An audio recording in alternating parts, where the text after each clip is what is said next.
koe mane tokanga kia te koe. Hei koe te ka ngaua koe.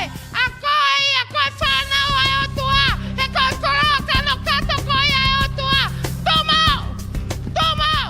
Tani ia te ia. Whawhiranga te ia. Whakawhekari ia te io moia toa te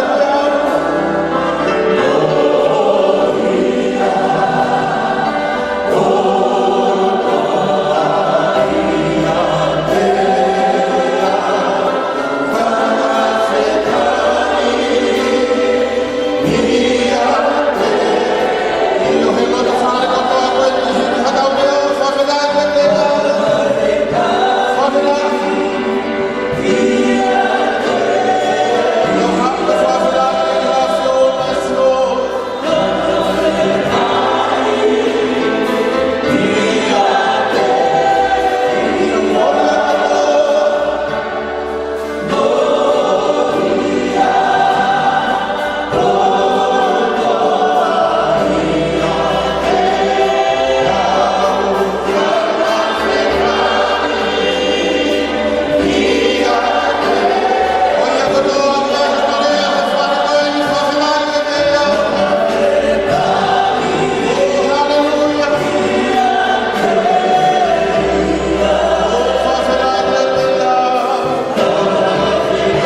o tapu ke sova ko o tua. Ko fili ko e sova ko o tua. Ke mo hoko ko ne koloa kano kato. Ie ka kai ko toa ke funga o mamani. Te toi lau atu. Te ria na kai te maua te talo no me vai fitu vese o no. He koe kakai koe o ku tapu ke si hova ko o tua. Kua fili koe si hova ko o tua. Ke mou hoko ko ne koloa kano kano i he kakai ko toa o ke funga o mamani. Ula ki mea, o ku omi koe e he o tua ki he maman ko ni. Pane hanga o mai ai whakafoki, pe koe whakafo o mo ui. Hei ilo te lava o whakamoni ai o tua ki maman.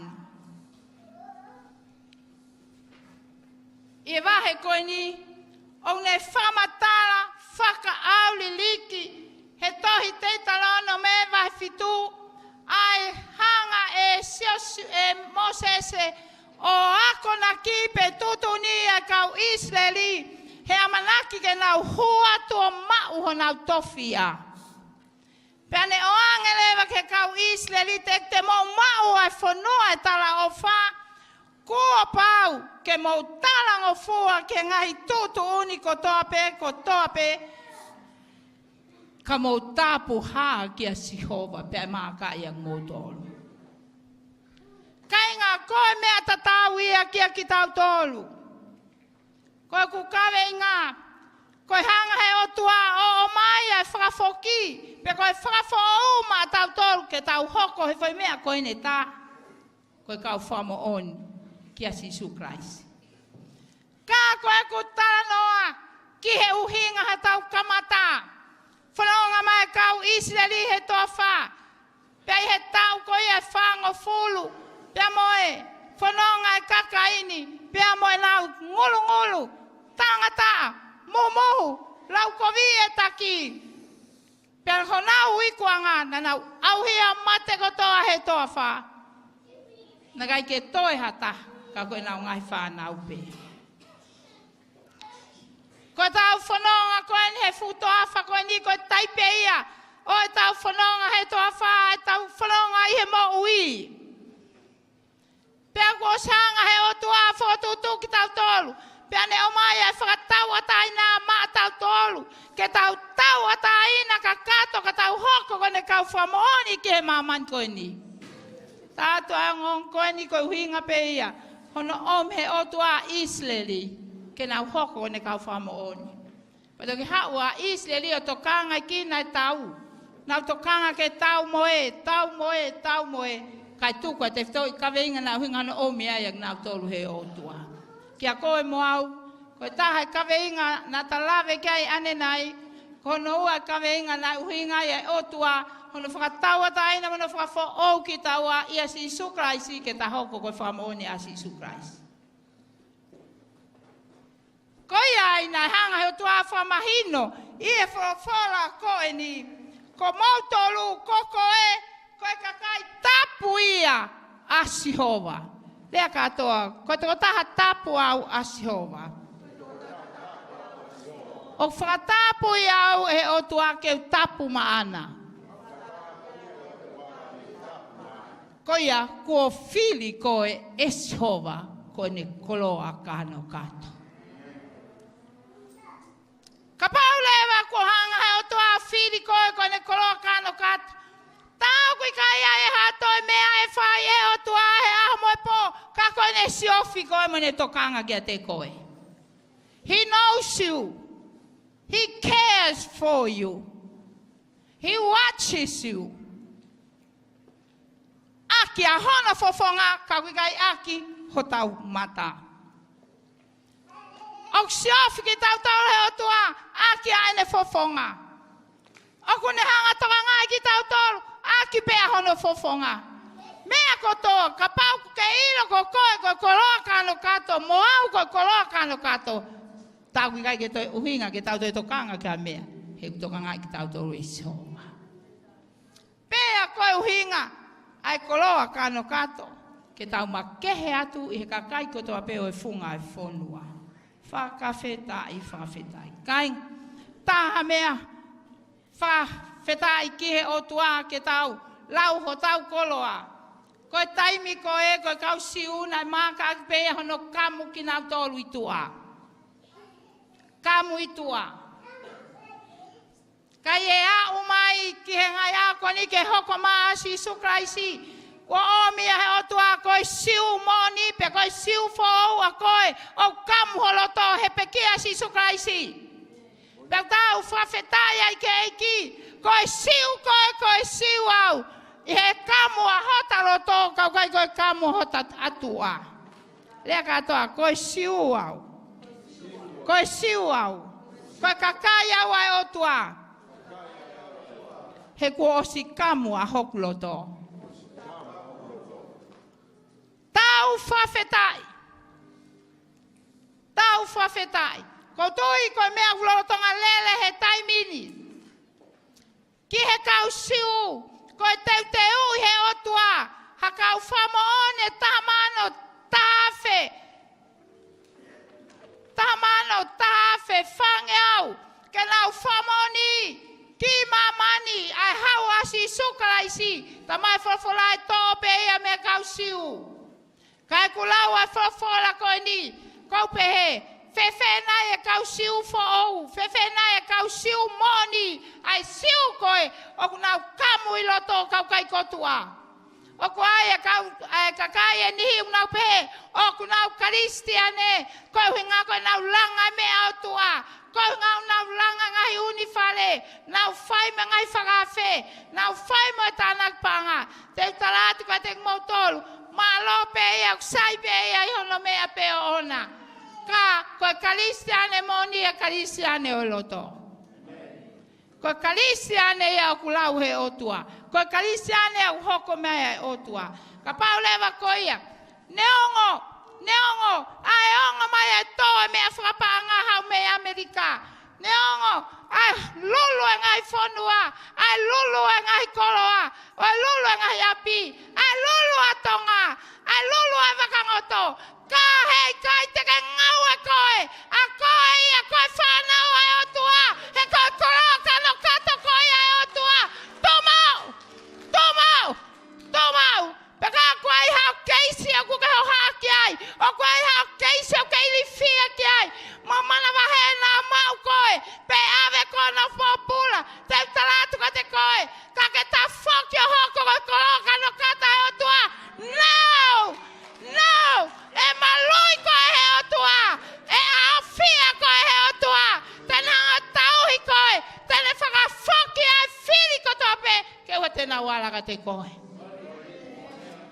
Ia e tamasi, pau au pito, e mau ki kai ngā lotu i Amerika. Koe tō tā koe nina e os mau hoa. Kai pango ne whai e ngahi mea kovi he pule a ngā o hange hatila i he ngahi whai tōko na tapu. Pea mau le lewa ia o ave o whakahua te uhopu e whakafoki e ki tonga. Pea hau e tō tāko e ni o kore mai. Whai whikau, ka taki mua loto, kai te uloto ka whakafoki ka ose e uhopo e ave au ki tonga. Pea e whewhese o mari koe pārangi me maki whanau. Ko peange, koe haho loto, tamai tamisiu kai ke loto ke u alu. Ko loa pe ke u ngau e pe Amerikani, ke ai pe whenga maria ke u sio ke hoku mari pe amu e ku whanau. Pau peange, ko ke ilo ha mea o kau ke tangata ko sisu. Pe mai lewa tua tani, dio, koe taimi nau whawhanongo malangai, ko ilo pe pe talu me u keisi. Ko peate, te tangata e na mea, ute ki toi alu ko kumi haloea. Ake hau pe koe, o whakapapau i ke tale a sisu. O stala mai e he wholofola i heni, kokoe, koe koloa kano kato. Kokoe o kuke tāpuha. Kokoe kua osihanga o mau koe. Pa te uhanga o tauhi koe. Pea kokoe, koe kovina nite ia e o tua, talum he kamata anga ki Isleli, pea ke kauai. I o whai mea petaha kou kore ka koe, talia sisu pake whakapapau ia o kui lota sisu hoa mo ui. Pawa te toto kanga koe o kai ko business au e whai toko na tapu. O kai ko business au. Koe o tuaia e tau ma au. Ko au peke ke hanga ha. Whalala kakato atu ki ai. Whalala kakato ki he eiki. Atam si. Koe ia whai whikau iyo. Kapau ke tui, kapau ke whie mo ui, kapau ke whie nofo pe Amerikan. Whai pe mea ko taratu, taha pe. Atam si de kai ke hoko sia a ene hopo. Toi whapapau i atu ai pe. Ai whai mea tatau pe.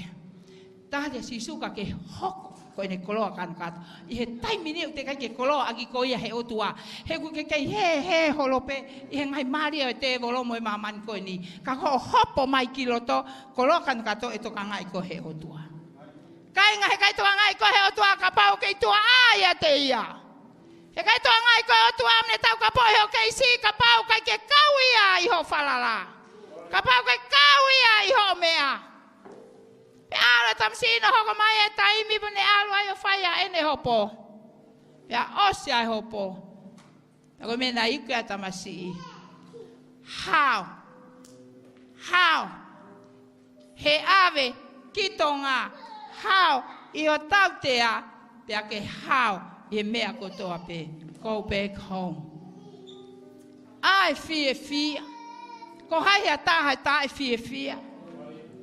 Hene alo to kai hoko mai a sisu o loea ia ene keisi kai hoko mai a sisu o ne hanga malui he ko ene koloa kano kato ko taki mea pe fai ko foake ai ta moui mana ke ta kau he famile o tua ke ta kau hene komnanite ke ta kau hene tauhi hene koloa kano kato fafeta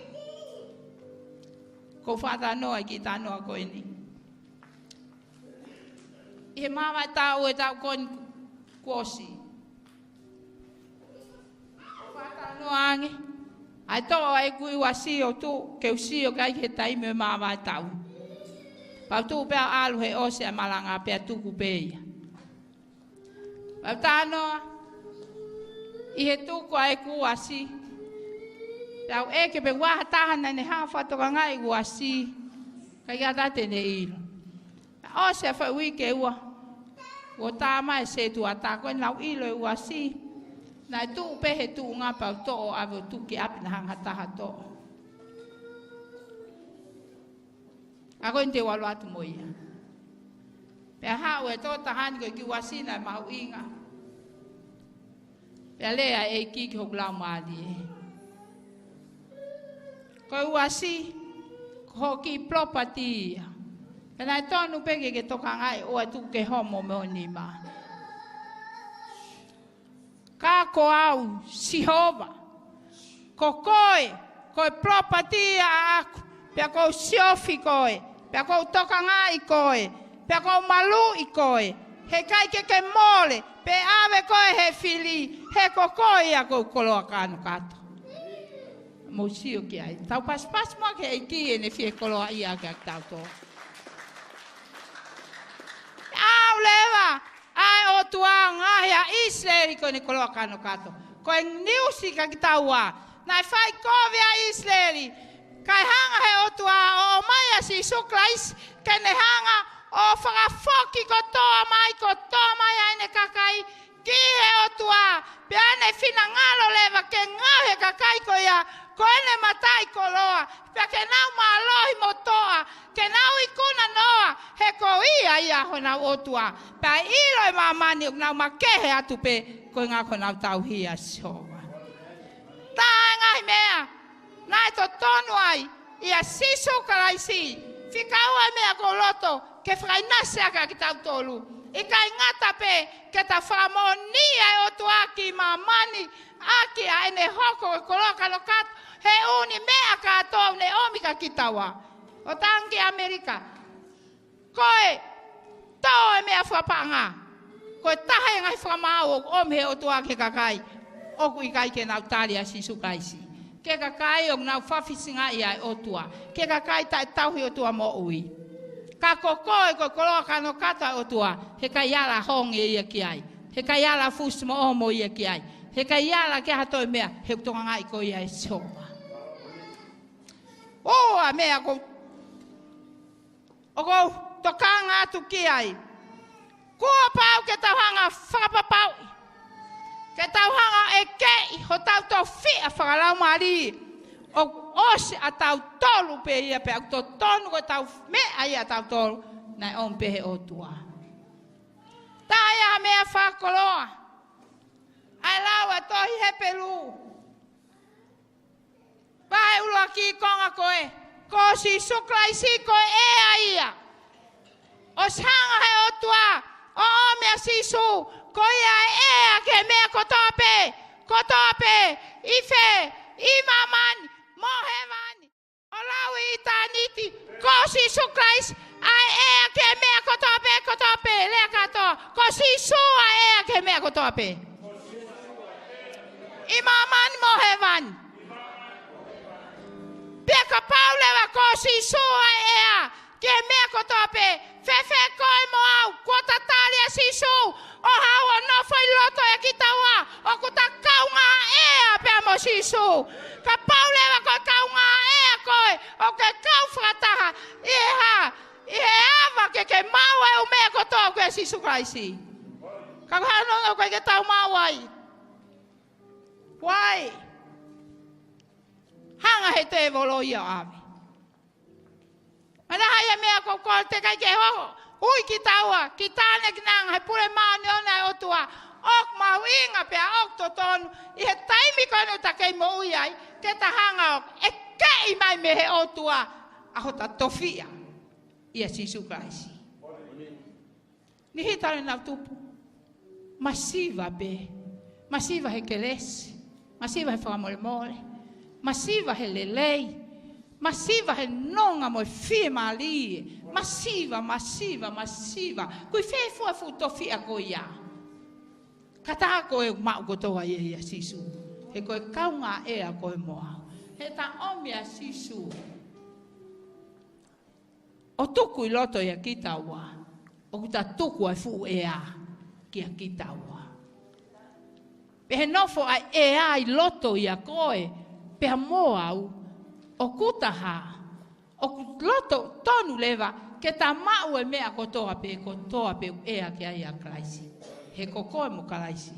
Koe kaunga ea ke o tua. Amen. Lea katoa. Koe kaunga ea au mo sisu. Ke koloa e o tua.